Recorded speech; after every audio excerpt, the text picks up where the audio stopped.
2023 সালের অক্টোবর থেকে জাতীয় দলের বাহিরে ব্রাজিলের সর্বকালের সর্বোচ্চ গোলদাতা নেইমার জুনিয়র।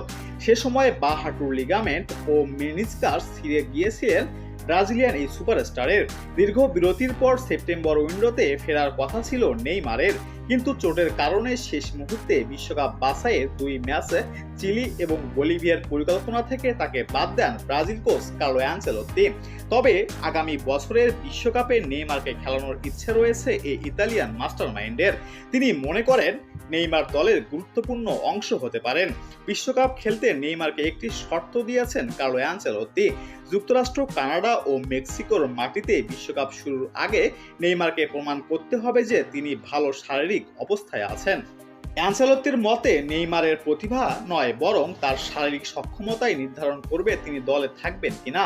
ব্রাজিল কোচ বলেন, নেইমার কেমন খেলে সেটা দেখার জন্য যাচ্ছি না, সবাই তার প্রতিভা জানে। আধুনিক ফুটবলের প্রতিভার সঠিক ব্যবহার করতে হলে খেলোয়াড়কে শারীরিকভাবে ফিট থাকতে হয়। যদি সে তার সেরা অবস্থায় থাকে তবে জাতীয় দলে তার কোনো সমস্যা হবে না। সবাই চায় নেইমার যেন ভালো শারীরিক অবস্থায় জাতীয় দলে থাকে।